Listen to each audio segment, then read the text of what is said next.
a quick recap from my perspective. How do I look at the first chapter? I want to understand what is happening to me, right? Why means how am I, what is happening in my mind? What type of thoughts and emotions comes to my mind? As a result, am I able to face the challenge in front of me, right? Then how am I exhibiting my skills? For example, I may have a skill. How am I exhibiting that skills in front of the challenges? Arjuna was a great archer. But what happened? We saw that the Kapit, Thwaja, all those definitions, Guta, Kesha. But in spite of his skills, you are going to an interview. That interview is a do or die for you. That one condition is good enough to put you under pressure. You know a particular subject very well. You have to speak in front of 15 people or 100 people in a conference. You might be knowing the subject very well, but when you get into the stage, you'll shiver if you're not practiced it. So what exactly giving you challenge? It might be variable from person to person. But there are something which gives us trouble from time to time. So what is governing me? What type of thoughts, emotions comes to my mind? How am I facing the challenges in front of me? And how am I relating with the situations and people? This is the theme. Because otherwise, we are losing the Geeta, because it will be a history study. We don't care about that. So we need to understand how this is happening. So the first step was what? Our mind is typically blind, means it is open to everybody else, but it is blind to myself. What type of thoughts comes to me, I have no idea. What type of emotions controls me, I have no idea. So mind is typically blind to me. So that blind mind is making an adjustment.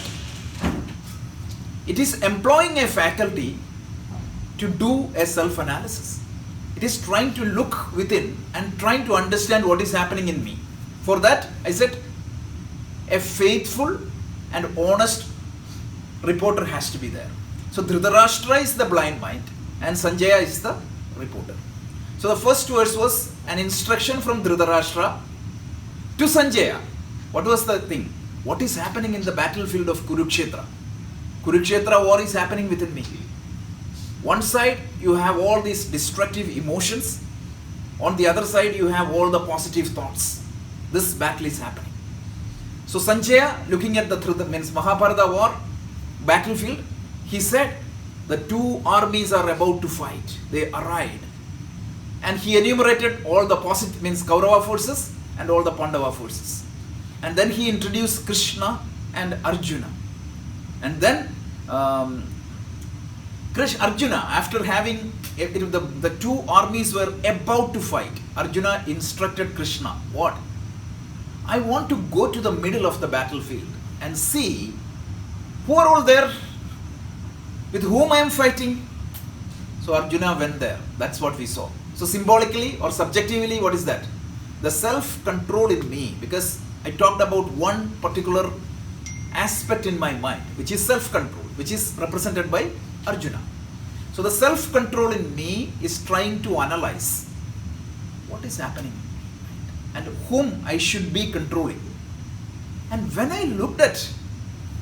my self-control looked at my own emotions and thoughts, what it found? They are all my relatives. The laziness is in me. The passion to smoke is within me. Right? This passion to smoke, laziness, eating junk food, all the immoral activities, they are dear to me. Otherwise they won't be in me. So all these negative forces and emotions in me are dear to me. What shall I do? If it is something, because I can say that my own personality, some people say that without that cigarette I don't feel complete. In India somebody says, right, they cannot even have their morning tea without a cigarette. That much addicted. And what is the speciality of the habits? Initially you make the habit, then the habit makes you. Your makeup will be completely determined by that habits. So this is the challenge. It is not that Arjuna has to go and kill like Kalakaya or somebody who is coming outside of the country. It's not that we are fighting a Gasni or Gori who is coming outside. I am fighting my own people. See, the civil war is always difficult. Why? I am fighting my own people. I am not fighting enemies.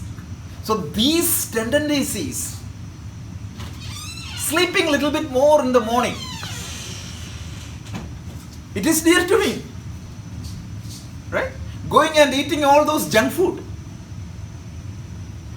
it is dear to me. Correct? Some drinks with friends, it is dear to me. And for a kid, imagine that a kid, little bit Snapchat, it is dear to that kid. He's trying to control that. He's trying to control that gaming device, right? He feels that I'm a little bit more complete with that game. So it is not easy for us to control that thoughts and emotions in me. So that's where we were. So let's see the next verses. So what is the context? Arjuna saw these Kaurava forces and what is happening to him. Kripaya paraya vishtaha vishidanidamabravit Arjuna uvacha drishtvemam swajanam Krishna yuyutsum samupasthitam Sidanti mama gatrani mukham cha parishushyati vepathuscha sharire me romaharshascha jayate Gandivam shramsate hastat tvakchaiva paridahyate nacha shaknomyavasthatum भ्रमति वच मे मनः निमित्तानि च पश्यामि विपरीतानि केशव न च श्रेयोनुपश्यामि हत्वा स्वजनमाहवे. Okay, so this is brilliant.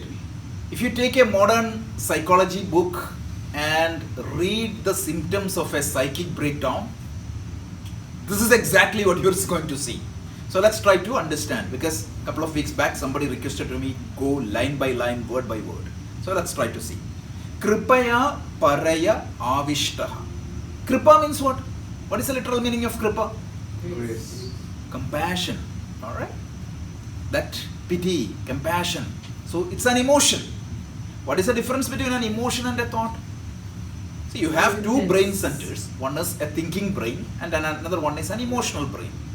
The emotional brain communicates to us through emotions, right? It is something in your brain, there is something called amygdala, which is like an alarm system. What is the function of an alarm? It will give you a warning, right? So depending upon that, every emotion is a method of our body, means mind, to communicate to your body that something is happening. It's like a dashboard. So kripa means it's an emotion. It is, and kripaya paraya means great level. It's an adjective to the kripa. What type of kripa we had? Extreme kripa. Normal emotion is okay, but extreme emotion is problem. Anger is okay, extreme anger, problem. Aristotle once said, what? It's easy for anybody to get angry, but to get angry at the right time, at the right place, with the right person, at the right level, impossible. Isn't it? Anybody and everybody can get anger. So like that. So here what happened? Kripa was good, but extremely overwhelming emotion. And you all know that. When the emotions are overwhelming, what happened? Would you see properly? Othello, read Othello. Othello had extreme. Okay. So this emotional overwhelming is a problem. So kripaya paraya vishtam. Vishidanditam. Vishidan means what? sorrowful, right? Rishi then idam, thus abraveed, with a heart full of sorrow, extremely overwhelmed with emotions. He said, abraveed, he said. So what happened? Arjuna saw these forces. Within the forces, he saw whom? Last week we saw grandfathers, means father-like figures, brother-like figures, friends, children, everybody. So he was overwhelmed with pity and sadness. Then he said, Arjuna Uvacha. Arjuna Uvacha means Arjuna said. He said, Drishtvaemam Sojanam Krishna. I saw my own people in the army, the other army. I'm not seeing somebody whom I need to fight. I'm not seeing an enemy. Whom I am seeing? My own people. Drishtvaemam Sojanam Krishna. Then what happened? Yuyutsum Samupastidam. Yuyutsum means what? Yuyutsum means ready to fight. Samupastidam means gathered there. So I see a lot of people, my own people there, gathered. For what? Fighting with me. Fighting with whom? My own people. If it was an enemy, Arjuna didn't have any problem. He would have easily done that, right? And then Arjuna said, Drishtvaemam Swajanam Krishna Yuyutsum Samupastidam. Then what is going to happen? What is the problem? Sidanti Mama Gatrani. Sidanti means I'm losing my strength. I'm losing my strength of my hands.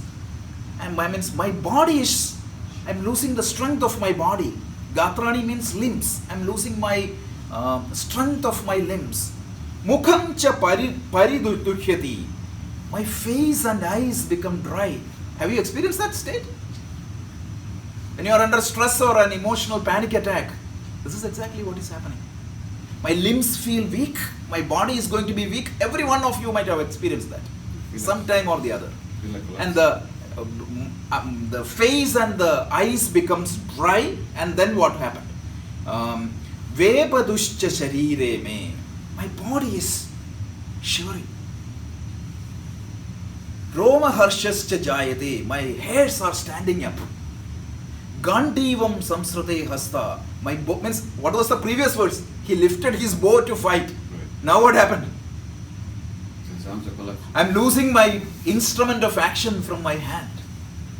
Gandivam tok chaiva paridahyate. My skin is like burning. Look at these symptoms.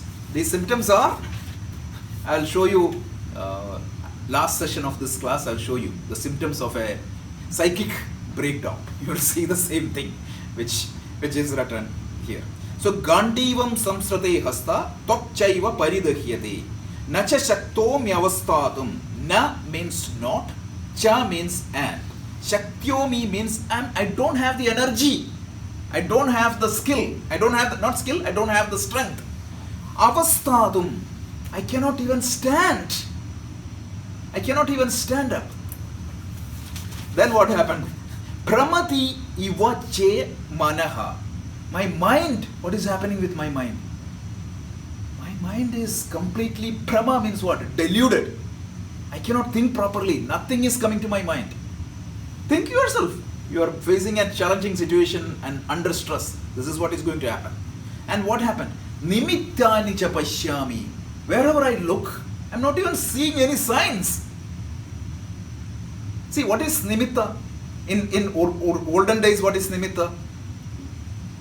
Nimitta means they say that whatever happens to your environment, initially that will be reflected in the nature. So don't think that nimitta is crossing a cat and etc. Okay? Don't think that, because that is what comes to our mind. Nimitta means if there is a heavy raining come, you would see that on the cloud. Correct? The clouds will be there. So that's what nimitta. The environmental circumstances are changing. Like if there is a tsunami, like they say that the nature will change accordingly. There will be some nature given warning, or the nature given changes will be there. That is what is nimitta. And here also I'm looking at everywhere. I'm not seeing anything positive here. So this is very important. Nimittani da pashyami viparitani keshavaha. Nacha shreyo anupashyami. I don't see any benefit in continuing the action here. Okay?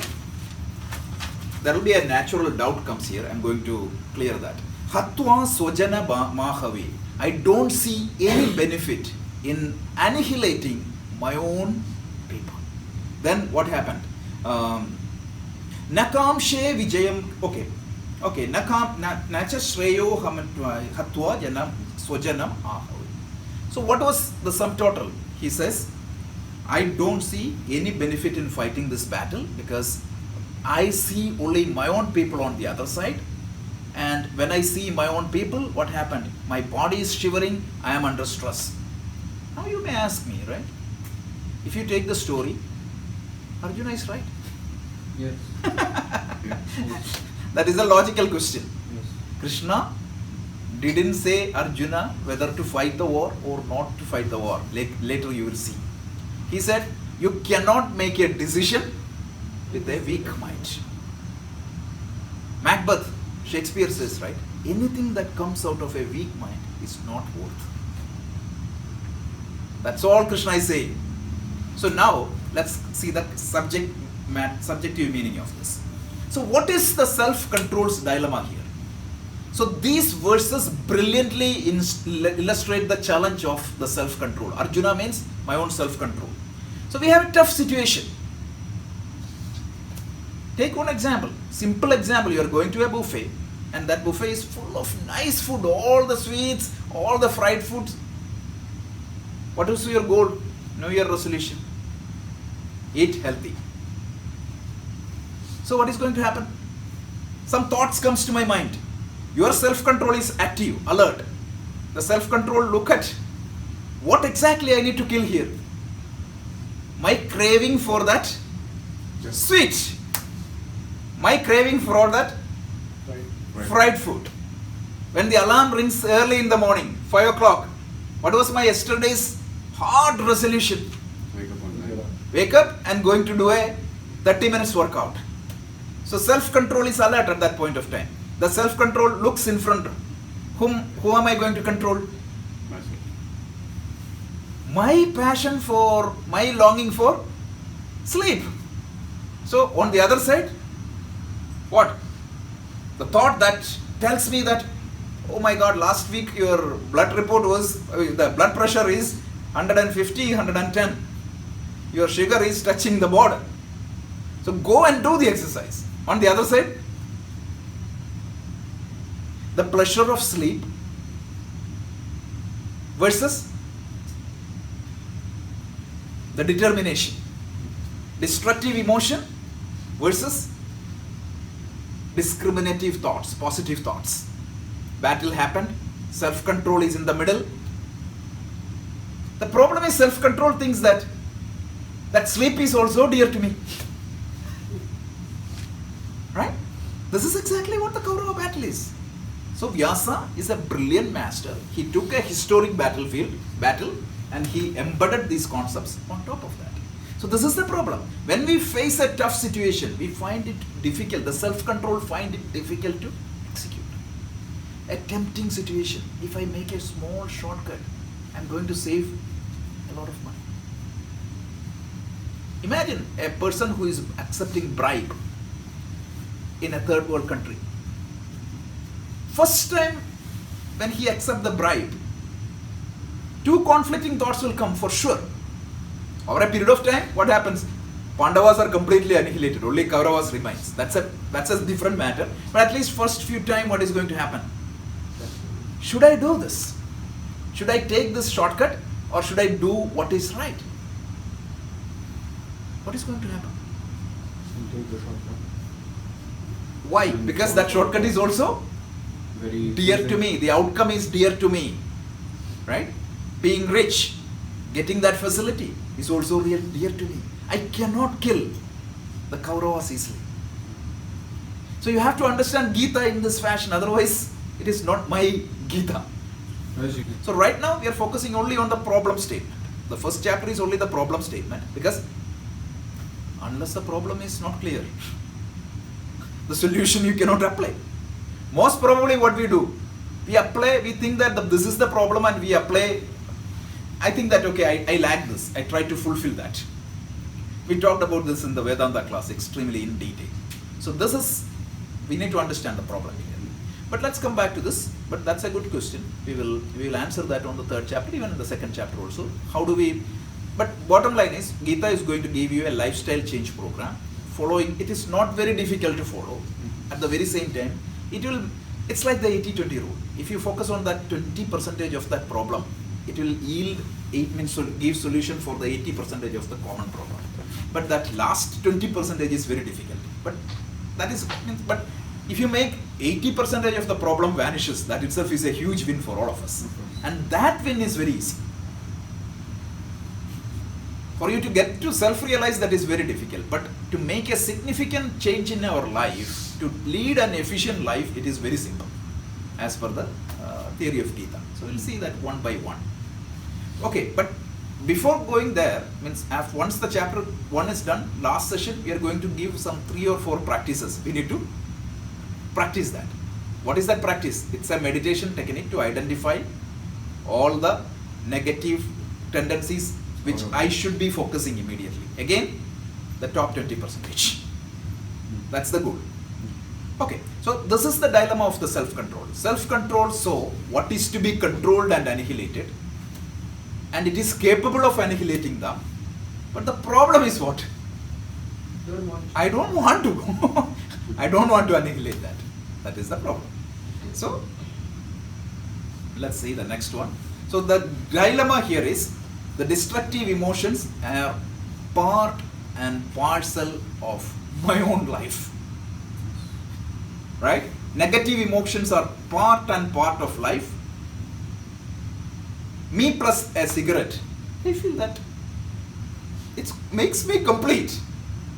Right? Me plus little bit of alcohol, or these are all relatively harmless example. You can extend that to morality, everything. Yes. And you won't believe, one person very recently came and gave justification for certain actions. Because I said, like, he was telling, like, okay, if I don't do XYZ, that's not my personality. Immediately this verse came to my mind. Correct? This is what it is. And this is not to judge your spouse or relatives. This is just to self-reflect. Please. After these classes, we get all comments. I know why my uncle is like that, or my dad is like that, or my spouse is like that, or some people even say that why my teen is like this. No, that's not for the goal. Nobody can judge another person. This is to self-reflect. That's it. So then these things, like the alcohol, all these things, or whatever it is, ice cream. Some people are addicted to ice cream. So everything, right? So self-control concludes that I cannot control these emotions. I cannot control their thoughts. The other day I was talking to, somebody was expressing their concern in the class, not this class. Somebody was telling, like, she had a determination of passing one certification exam this year. Every time he opens the book, procrastinates.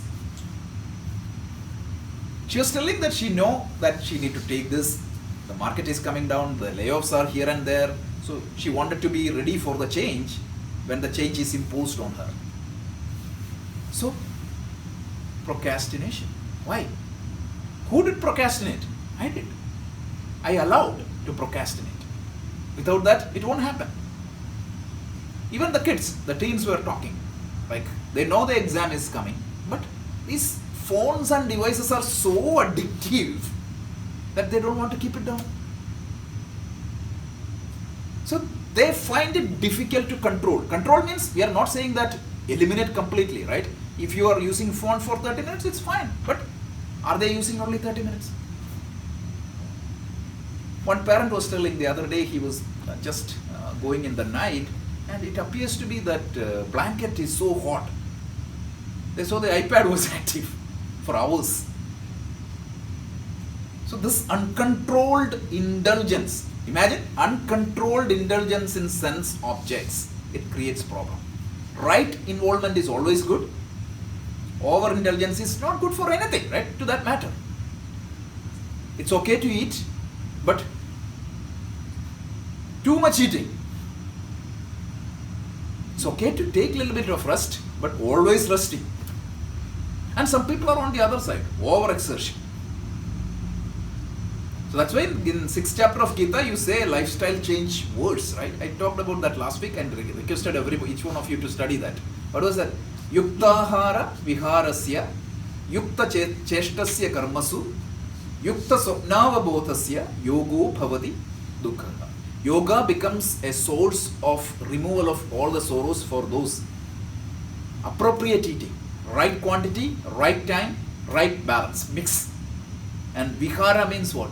It is the recreation, appropriate amount of recreation, not too much, not too less. Yukta cheshta, right? Your the body level activity. Not a couch potato, not somebody is working out 24/7. That's also a problem. Then yukta sopnava bodhasya, right? Sleep. Some people 18 hours sleep, some people 1 hour sleep. Both are not good. And also the timing. Some people sleep one hour today from 10 to 11 and tomorrow from 4 to 5, which is also good. If you control this much, this one verse Krishna is going to say, it is going to create a huge wellness in you. Imagine 5,000 years back, nobody could even think about obesity at that time, right? At that time, this type of advice is coming. Nobody can deny this. This is fantastic, unbelievable, the groundbreaking, I would say, revolutionary statement. And imagine Krishna is saying in an age where fasting is considered as big. So some people, some mothers, what they do? Monday you have Hanuman, Tuesday you have Shiva, Wednesday you have Devi, Thursday you have Krishna. Practically they won't eat at all. That is also not good. That's what Krishna is telling indirectly. So these are revolutionary statements. So the bottom line here is what? Self-control finds it difficult to control what needs to be controlled.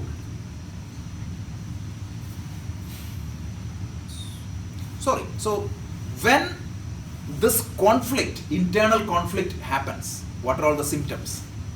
Body shivering, dry mouth, burning sensation on the skin. I cannot even stand properly, I'm fatigued, mind spinning, pramati vacha me manaha, remember? And then hair standing up. These are the symptoms in the modern psychology books. That's why I quoted that each one separately. So when I am in a conflict, this is what happens. Stress, this is happening. So this is a true description of the mental state of a person, making a extreme mental stress situation. An emotional breakdown state is beautifully described painted by Vyasa, brilliantly. So then, what is the impact of this on the mind? So whatever tools available to me, I cannot use. I may have the best lifestyle change program. I may have the best exercise machine in my home. I saw most of the people use that to put clothes. Isn't it? Yeah. Very true. Treadmill, I saw like... So the instrument is available to me, but it becomes useless. See, they say, right, when you have the right frame of mind, when you are a good person, even a bad thing happens to you becomes great. So in our Shiva Purana, right, in a Tamil literature, they say, for Lord Shiva, even this Kalakuta became an ornament. Whereas for Rahu, the Amritam became a cause of death. Brilliant words, right? So this type of Tiruvasakam type of verses has this type of brilliant quotes. So one of them becomes, for Rahu, even Amritam became a cause of death. And for Lord Shiva, this Kalakuta poison became, he became Nilakantha because of that. So like that, I may have every tool, I might have subscribed all the courses in the world, right? For artificial intelligence or data science, etc. But procrastination It's not that I don't have tools. Some people, I've seen people, one fine morning they're determined to become healthy. So they go and buy all the green tea, hiking shoes, everything. Fast forward 6 months. Shoes will be lying here. The green tea will be given out to charity. Or they take that and keep it at work. Somebody else will benefit. So this is what is happening. So tools becomes useless. And what is the next problem? Such people, wherever they look, they see only problem. One person was telling me, wherever he looks, he see only 13. So look at the clock, it is 13. Look at the computer, it is 13. Wherever he looks, he see only 13. So I was telling him there are other numbers, but your mindset is forcing you to see only 13. So that bad omens. So I'm just telling Arjuna's symptoms into our life. This is not something that you should just read and pass it on. It's our own story, everyday story. So this is the impact on the body. And this, as a result, I feel helpless. I feel lack of interest in the daily activities, appetite or weight loss. This can happen. And sleep patterns. So many people comes to here for meditation, comes and tells me like their sleep is affected. They cannot sleep properly. And then anger or irritability. Even look at the teens. Sometimes if they are under stress, a lot of people knows, right, how they behave. Irritation, anger. This is all, it's not that they are irritated, but this is their mental state. That is what is showing. So these are some of the symptoms. More symptoms are there. Loss of energy, self-loathing, reckless behavior, concentration problem, unexplained aches and pains. These are from psychology. So this is from the modern psychology. When you are affected by these type of situations, your body feels that. You can read all this from the slides. So, and then what is the conclusion? I don't need to gain control over the body, emotions and thoughts. Better, I'll go with the demands of my sense organs. I told you about the story in the Vedanta class, right? Intermittent fasting, somebody was started. If you haven't done that, please do. It's fantastic. So I'm trying to arrange a session on that. It will be very useful because it can do wonders. If you haven't heard of that, just do some research. So somebody was doing intermittent fasting. And how he was breaking the fast was by having a double hooper wall. It just defeats the whole thing. So then what happens? Cravings of the mind, I just surrender. I think that okay. And then what you will see, what Arjuna did, we will do. Once I surrender, okay, they will come up with fantastic explanation, right? They say that after all there is only one life, so eat, drink and enjoy whatever you want to do. For their weakness, they will come up with some brilliant justification. Haven't you seen that? So, right from the not taking the exam, what you will say? So much difficult. Means anyway, I was studying till then. Now, how can I study? You will come up with some seemingly rational interpretation or for all these problems. That's what happens. So this is the conclusion. So let's go to the next one.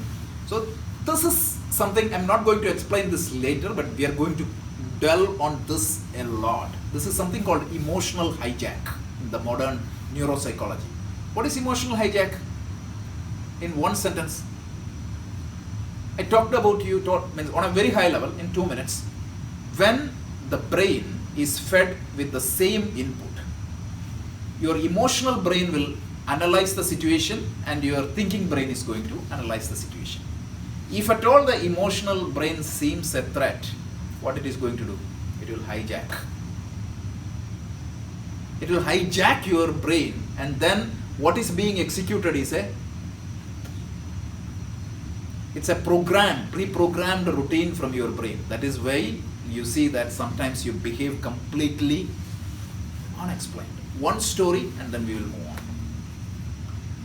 In 1980s, one couple, this is a very famous story, came in New York, New York newspaper multiple times. A couple was coming back on a Friday night, 12:30. At that time, this theft and these attacks on the houses was very much.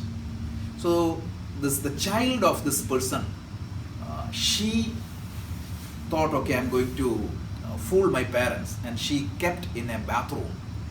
And when the father came and opened the door, he thought that, okay, somebody is in my bedroom. What did he do? He took the pistol and suddenly he went into the bedroom. This girl jumped on him. Without thinking much, he shot, and this girl passed away. It's a big tragedy. So the response is like, even he couldn't even listen to the voice and recognize that it is her child. Because of that threat situation, his brain was completely hijacked. So to the next set of verses.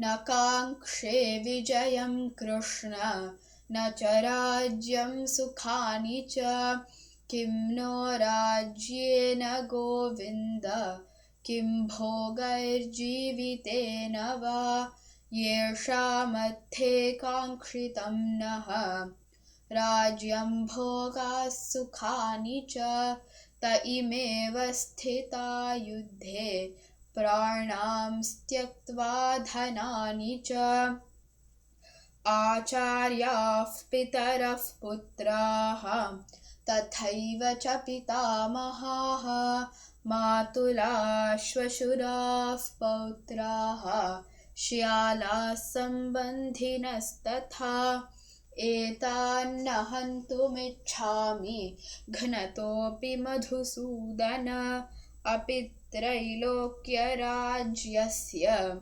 हेतोः किं नु मही कृते निहत्य धार्तराष्ट्रान्नः का प्रीतिः स्याज्जनार्दन पापमेवाश्रयेदस्मान् हत्वैतानाततायिनः तस्मान्नार्हा वयं हन्तुं धार्तराष्ट्रान् स्वबान्धवान् स्वजनं हि कथं हत्वा सुखिनः स्याम Madhav. So, what would be the next sequence? I find it difficult to control certain emotions in me. What would I do? Justification. Yeah. Right? Yeah. Some justification. So the Arjuna is going to. Yes, sir. So you have to see this from two different angles. One is what is happening with Arjuna, and then what is happening with me. So that's the pattern I'm following, right? Every verse, first I explain what is happening to Arjuna, and then what is happening with me. Because otherwise it is Arjuna's story. We don't get it. So he tells, these verses are just, we can pass through. That's why I'm covering 4 or 5 verses together. We already explained when we go to chapter 2, we'll go only 4 verses a day. So Arjuna is saying, who is there to fight? My teachers, my uncles, my grandsons, grandfathers, father-in-laws, brother-in-laws, all these relatives are there. They are willing to kill me or to be killed. Means I cannot do that. Even if I do that for the entire world, I will not do that, because even for the 3 worlds, for gaining power of the 3 worlds, I will not do. Then what is the point in doing that for this small kingdom? And then he said that I have no wish to kill and would rather be killed by them rather than killing them, right? And I don't even care to rule the 3 worlds. What about this earth? And then he tells, oh Krishna, what is the pleasure I am going to be gained by these relatives? We would incur sin only. I know that he used the word atatai. They are the one who deserve to be punished, but I don't want to do that. So the problem is, so from an Arjuna perspective, let's see, he find it difficult because raga, remember that 3 sequence we said? Raga, then Remember that 3 sequence we said, what are the problem?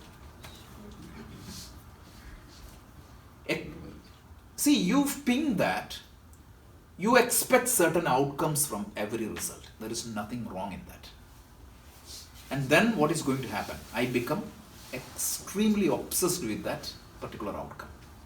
For example, if you want your son to go to say UPenn, it is completely fine.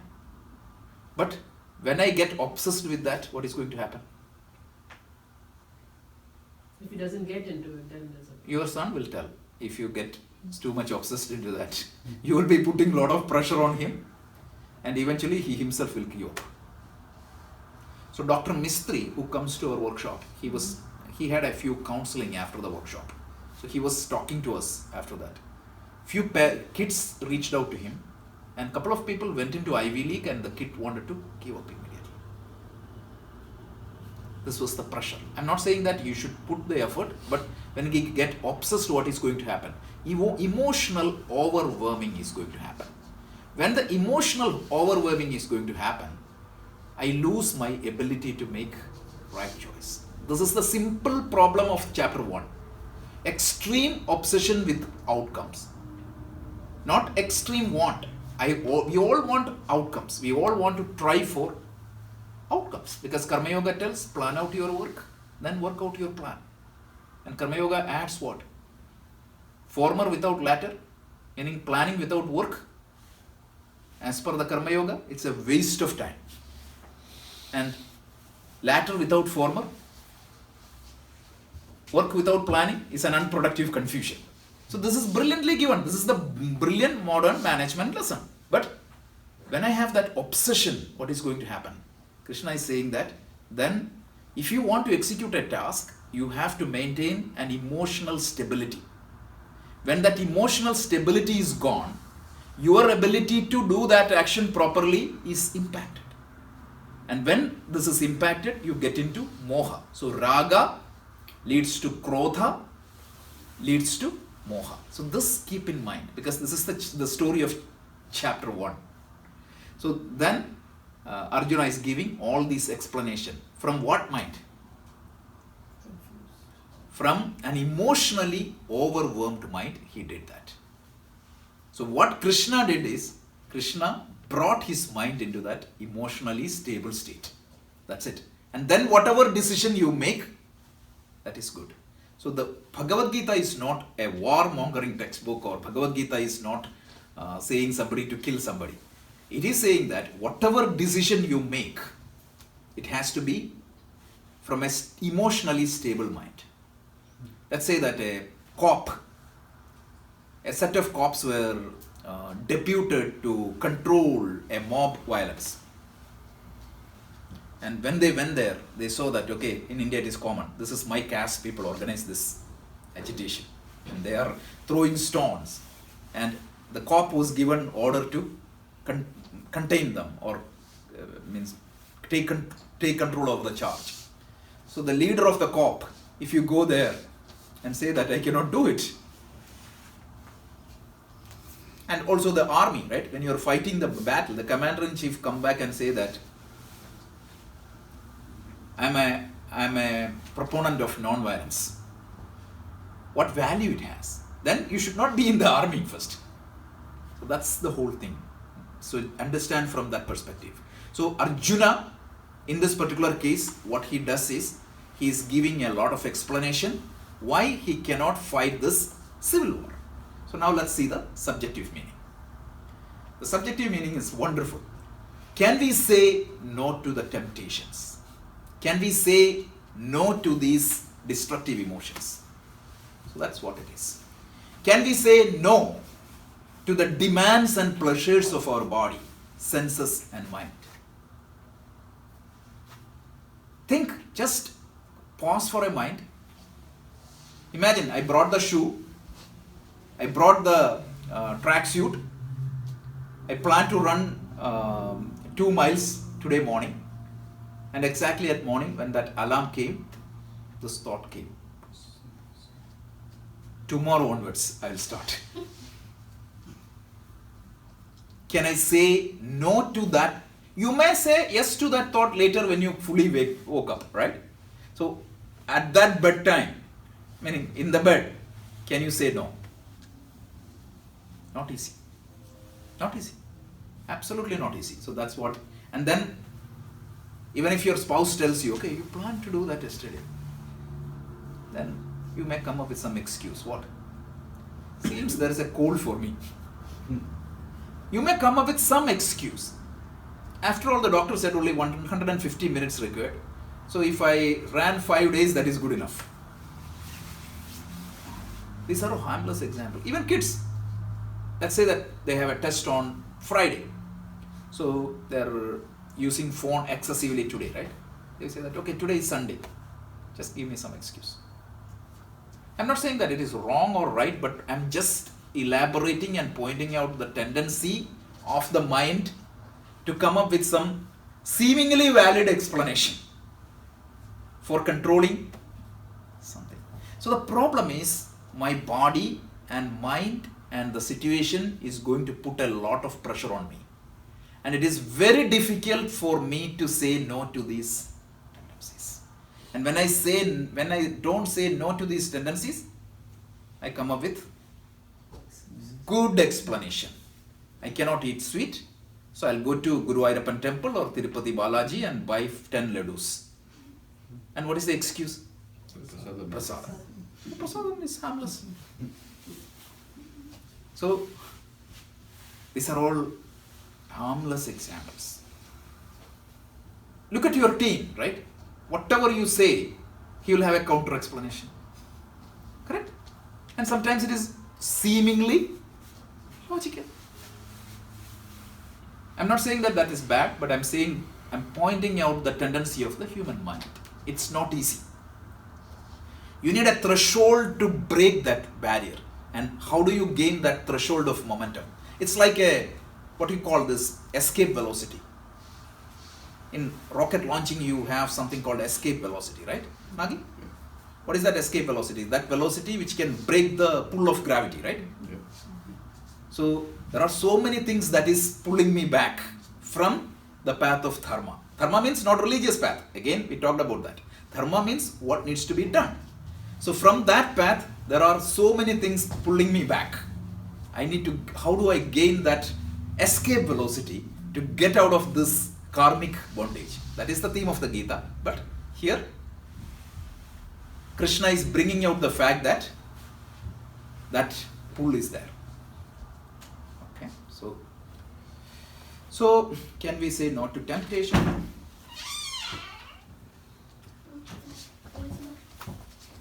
Okay, so what is the excuse it is going to give? If all the emotional tendencies or negative thoughts are destroyed, okay, tomorrow I'm not going to eat food. Food means junky food. I'm not going to indulge with alcohol. I'm going to stop smoking. I heard this literally one person talked to me this. Then why am I living? I'm not a cow just to eat the grass and these things. Human being means that some fun has to be there. Nobody said you should not have fun, by the way. So I think that these small pressures makes my life. And I feel little bit of emptiness in losing all these things. This is what the challenge is. So I would, then finally what I conclude. Better to give it to the emotions. So in a Malayalam movie I saw one guy was sleeping all the time.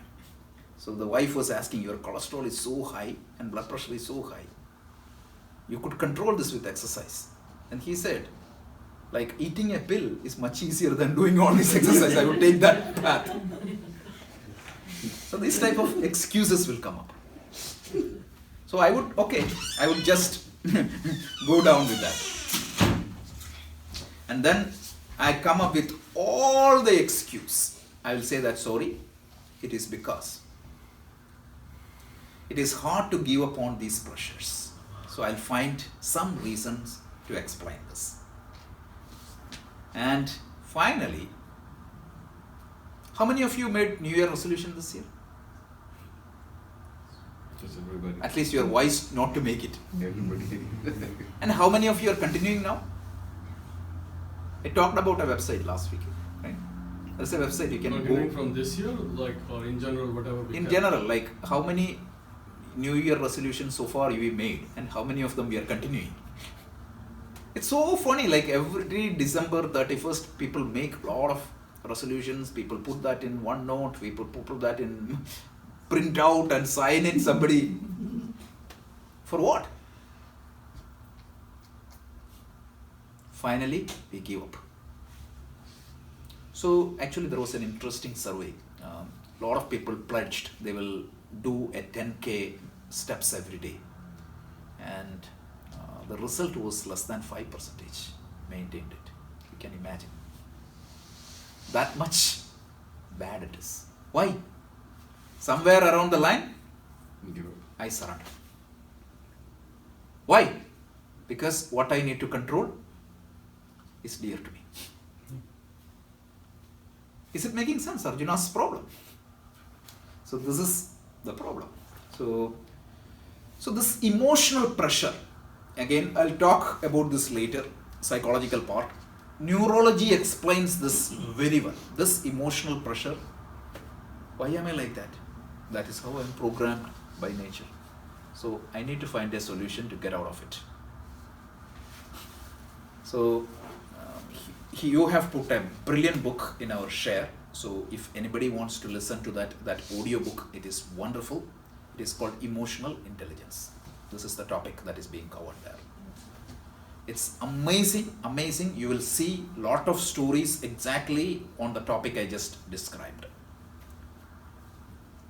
So Dhammapada. So I said, like, once in a while I'll pull out another scripture also. Dhammapada is what? It is the Buddhistic scripture. Dhamma is the Pali version of Dharma. That's it. So Dhammapada is the book of Buddhist. So there, all these destructive emotions are represented as Mara. So when Buddha was about to get enlightened, a series of events were described in that book brilliantly. Buddha's encounter with all these temptations. So finally Buddha became Buddha only after conquering these emotional pulls and pulls. So it's just worth noting here. Okay, so even Bible tells that the surrender of Eve. Clear instruction was given, but in front of pressure, she surrendered. So that's what it is. So let's see. I said I will bring up Krishna's name or the Ishwara's name. At least we referred 3-4 names today. First name is Govinda. I'll take 5 more minutes and stop it. Okay. So we got lost in between 5 minutes. So Govinda, the word go has 4 meanings in Sanskrit. First of all, this name comes in 2 places in Vishnu Sahasranama. What is Vishnu Sahasranama, by the way? 1,000 names of the Lord. What does that mean? Why do you need 1,000 names? Because each name has a quality of. Yeah. Who is Vishnu? Or don't tell me that somebody with 4 hands, 4 legs, etc. No. Vishnu is what? It is the Ishwara, right? If there is a governing principle of the universe, we call it as Ishwara.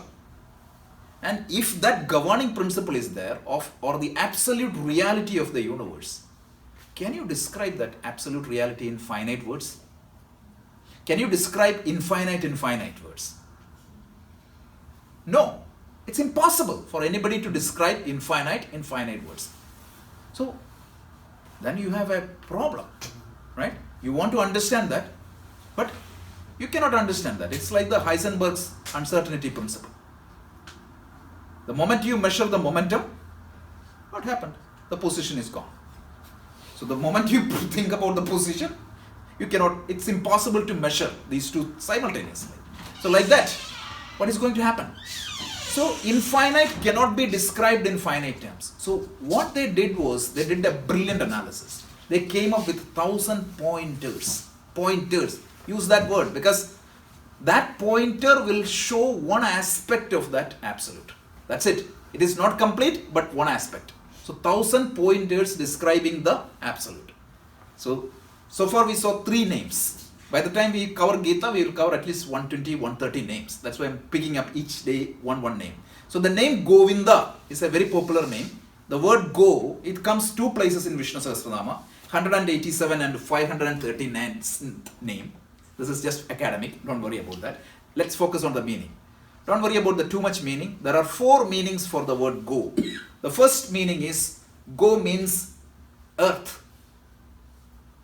That which protects earth. Govinda means that which protects earth. What is the speciality of earth? Without earth, how there is life in the world, right? Earth is magnificent because it converts, it gives us food, it gives us shelter, it gives us everything. So the protector of humanity is earth. So when you look at earth, you can see that absolute. That's all. Don't complain you're not seeing God. Just open your eyes. He's everywhere. So that is one meaning. The second meaning is what? So earth and land. The second one is, Go means words. So he who gives us knowledge through the words is Govinda. In other words, we can say that he who is the protector of the Vedas. Vedas means what? Veda came from the root. Vid means to know. So Veda means knowledge. So the one who is the protector of knowledge. And the third one is cow. Go means cow. The one who is the protector of the cow. In ancient Indian culture, cow is represented as sacred because it gives us everything. So Govinda.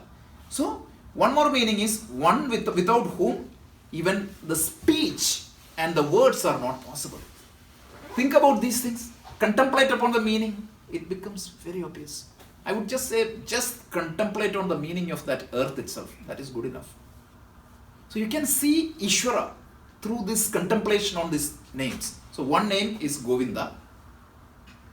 The second name we had was Keshava. There are two meanings for the name Keshava. Again, the Keshava comes two places in Vishnu Sahasranama, 23rd and 248th. I'm just giving the name just to show that I'm not bluffing. That's it.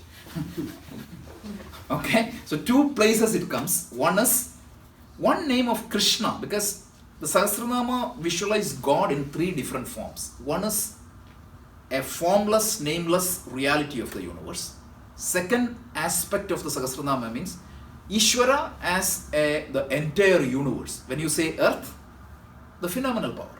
And the third one is Ishvara in the form of avatara, like a Krishna, Rama, etc. So when Ishvara incarnated as Krishna, one of his quality was beautiful hair. So curled hair. Krishna had a lot of hair.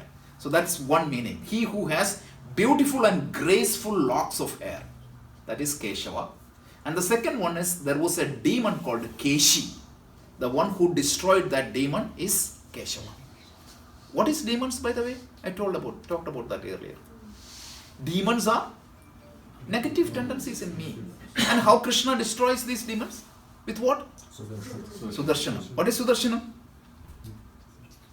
Noble vision. That's it. So don't say that Krishna is going and physically killing people. No, that's all symbolisms. And then another meaning means clear meaning it is given. Shankaracharya gave this meaning. One who destroys the animal tendencies within me. That is Keshava. Quickly, two more names. Janardana, third name used in this verse. Janardana, this is Ardhana, the word has two brilliant meanings. One is what? Who gives joy and happiness. Ardhana has also one more meaning. The one who gives pain and sufferings. So that both meaning goes to Ishvara. So depending upon your karma, Ishvara don't make you punish without anything, right? If you put your hand on the fire, what is going to happen? If you eat well and live healthy, what is going to happen?